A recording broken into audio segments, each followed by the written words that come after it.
Even though you can set it and forget it on some of the things related to your money and your finances, the truth is that most people have things that they need to regularly check in on. The last thing that you would want is to set up an ex-husband or an ex-boyfriend as a beneficiary or maybe even an authorized user on your credit card and then break up and then forget to change it because you do not want them having access to your stuff. But those aren't the only reasons that you want to regularly review your finances. Having a good money management system and staying organized is going to make sure that you build wealth because you're going to prevent yourself from losing money or losing opportunities. So in this video, I am going to cover some examples of different financial check-ins that you can do on a regular basis. Some of them are things you do monthly, some of them are things you do once a year. The goal is basically that you start paying more attention to your finances.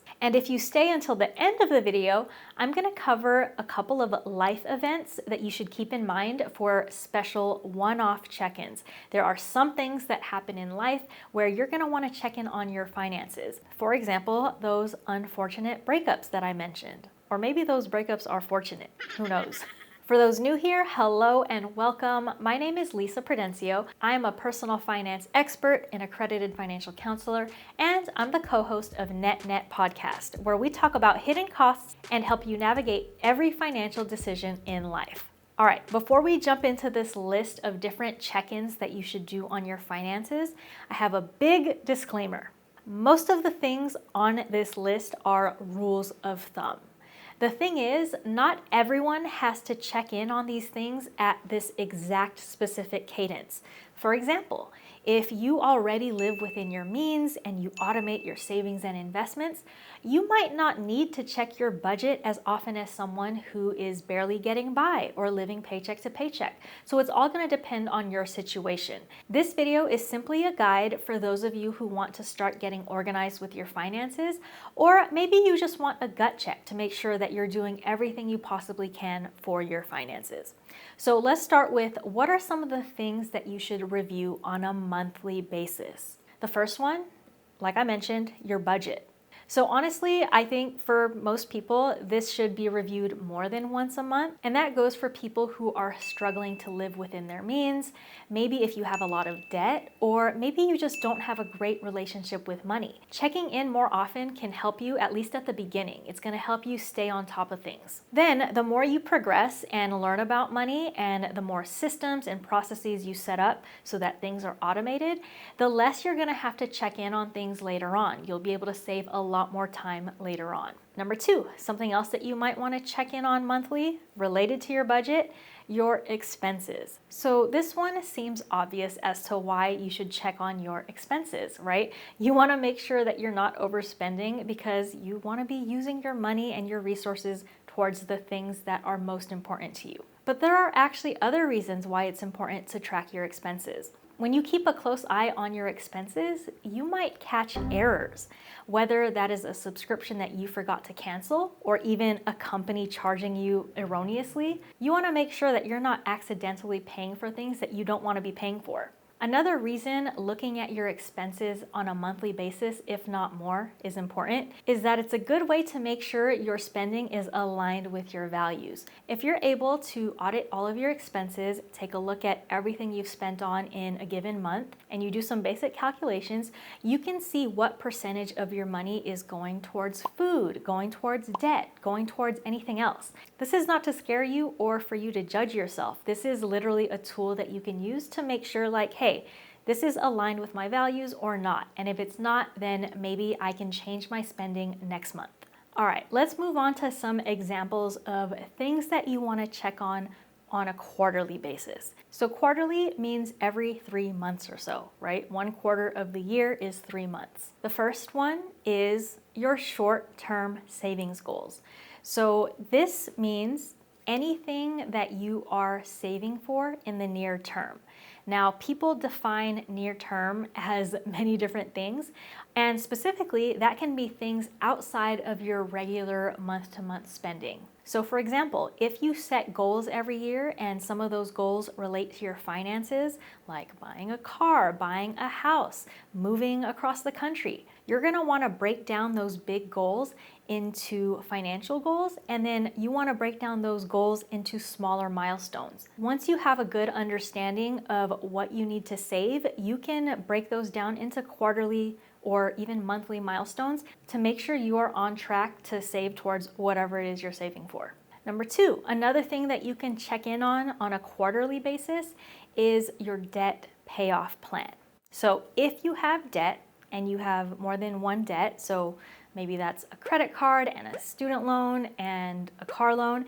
If you have more than one debt, then you should be incorporating a payoff strategy such as the debt snowball or the debt avalanche methods. I have a video you can check out to learn how to create your debt payoff plan. But basically, the reason I think you should check on this quarterly is to make sure you're on track and to make sure you don't have to change anything such as how much you're paying towards each debt. You can check on this more often, but I do think that if you have larger debts, you're gonna have to give your plan some time to make progress, right? You know what you're supposed to pay towards each debt every month, and you just gotta do that until it actually makes a dent, until you actually pay off a debt, and then you can roll over that payment into the next one. But again, check out my other videos if you don't know what a debt payoff plan is. But once you have a plan, you do wanna make sure you are always checking in on it to make sure that you're making the right payments on the right debts and that you're not accumulating more debt as you're trying to pay off all the other debts. All right, let's talk about some things that you should check every 6 months or so. So this would be twice a year.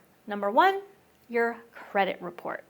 So generally, you want to check your credit at least once a year, but since everyone is entitled to 3 free credit reports per year, you get one from each of the 3 credit bureaus, which are Equifax, Experian, and TransUnion. You can technically check it every 4 months or so on a regular basis. Now, most people will be fine checking it every 6 months, so twice a year. But again, like I said at the beginning of this video, all of these are rules of thumb.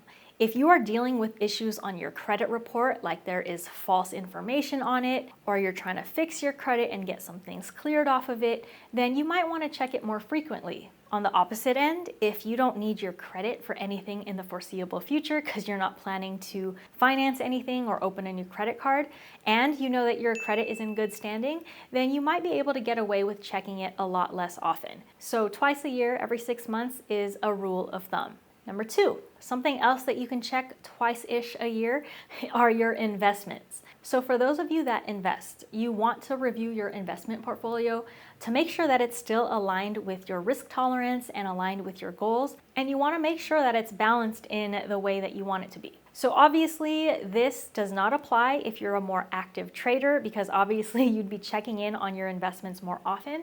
But if you're a long-term investor who just sort of invests and sets it and forgets it, maybe you contribute to a 401k, maybe you have an individual brokerage account, you want to incorporate regular check-ins. So whether you invest on your own or you set up time to chat with your financial advisor, you should do that on a regular basis so that you can rebalance your portfolio if needed and just to know where your investments stand.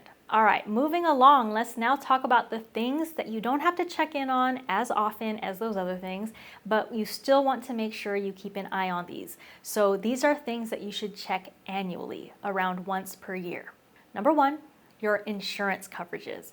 So you want to evaluate your insurance policies. This is everything from health insurance, auto insurance, life insurance, disability insurance. You want to make sure, first and foremost, that you have adequate coverage and that you know what that coverage is. A lot of people often forget or don't even understand what coverages they have when it comes to insurance. Then the other thing is you want to check in because you want to make adjustments if there have been any significant life changes. For example, getting married, having kids, all of these big things might change how you manage your insurance policies. I'm going to talk about life changes in a minute at the end of the video, but that's basically it. You generally want to check in to know what your coverages are, what are your premiums, what are the other details about your insurance that you should know.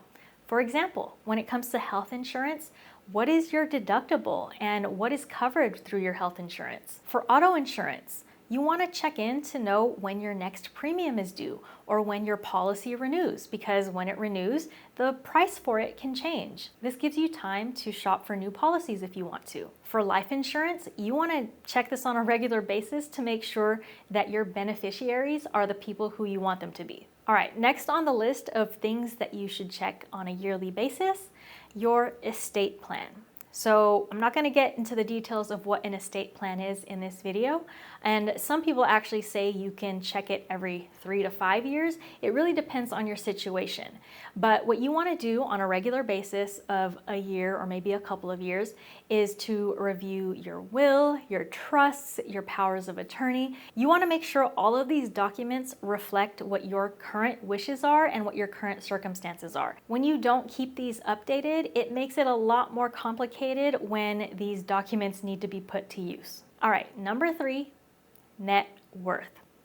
Something else you should check once a year. You can check it twice or a little more often if you want to, but you want to calculate your net worth. This yearly check-in is gonna let you know, am I in a better place with building wealth than I was a year ago? The problem with checking your net worth too often, like every day or every month, is that it's gonna fluctuate. That's just the reality of life. But what you want is growth in the long term. That's why less frequent checks on your net worth are actually sometimes better. All right, you have made it to the end of the video. I am gonna talk about a couple of other times that you should be checking in on your finances.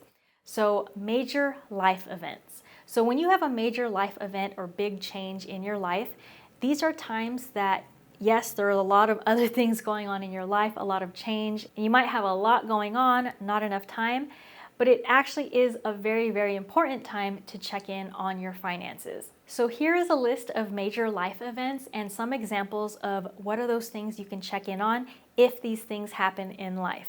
Now keep in mind, this is not an exhaustive list. I just want to give you some examples so that you know what I'm talking about. Number 1, changing your job.